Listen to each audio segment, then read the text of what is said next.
We're back. This is Tina and Friends. I'm Tina, and Tony Barney and Pat Cassell are here. And we're talking about the fact that, we have the 31 flavors of law breaking, in my opinion. And, of course, illegal immigration is one. People that do drugs are another. We have the child molester that just keeps child molesting because our court system is a revolving door. It keeps letting them out. I mean, when do we start enforcing our laws? You're the attorney. You go to school and they tell you about laws, right? And then you come out and you find out we don't enforce them. Well, we do if it's about money. Other than that, nothing.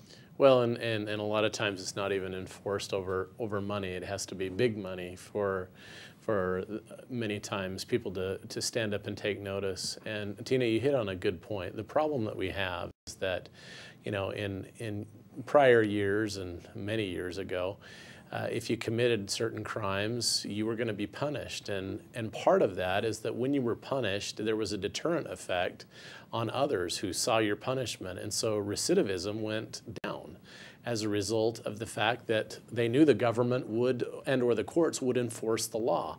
The problem is when you don't enforce the law, you have a situation where other people see that the law is not being enforced, and they figure, well, why should I obey the law? And therefore, get to the point that I made earlier, that you have a situation that spirals out of control. You have resources that are tapped out because people go ahead and break the law, and they know that the resources at the state and federal and at the local level are tapped out. They're not going to prosecute for certain types of crimes.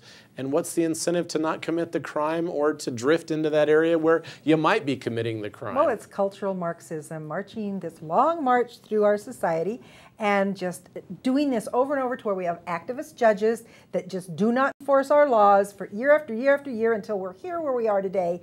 And what I want the government to post on the internet a list of all the laws that we can break. Put them up there so all of us know which ones we can break. Just give us a list. Do you want to know which one you can break? I just think payola works. You have plenty of cash, pay off the judge, you're in business. That's right. There's one. You got that one. You got one you want to break? I got a lawyer right here. He'll help me pay. Oh, that's right. He's a lawyer. He can't say it. Okay, never mind. I was kidding.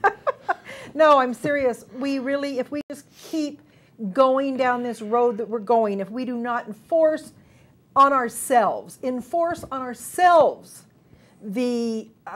laws and the rules, the Discipline. 10 Commandments, the 10 Commandments. Those are the best. You don't have to be religious. You do not have to be religious. You can look at the 10 Commandments and see that those are perfect societal rules. If you lived by those rules alone, you would have very few problems. The only problem you'd have in your life is Obama. But other than that, your life would be really, really good. 10 principles, really. Yes, they are. 10 principles of life. Well, I wanted to do a show about that, and I think we will, because Ted Turner, that guy that married Hanoi Jane, you know who he is.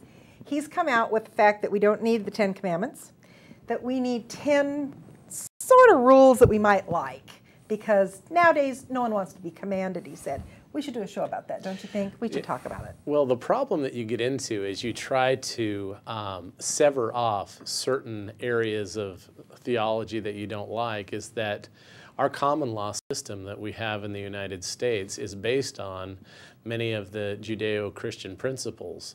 That's why Marxism doesn't like it. And by severing off a portion of those Judeo-Christian principles that underlie the law, you're essentially handicapping the law itself in a sense. Look at the bright side, though.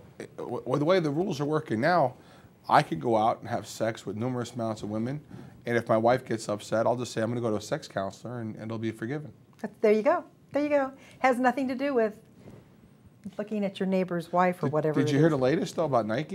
He just found another tape between Tiger and his father. Oh, no. And Tiger's father says to him, listen, before I die, I want you to remember one thing. Never forget this. I want you to concentrate on golf and screw everything else.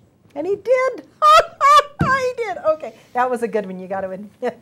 Thanks, Pat. A little levity on the show is wonderful. We really love bringing you this show every week, and we are trying to hit on subjects that we think will wake up America. We want you to get upset. We want you to pay attention to what's happening, because if you're not paying attention and you don't know what's going on, we can't stop it. We need you. Email your representatives. Phone them. Do something, but be here next week because we'll be back. See you then.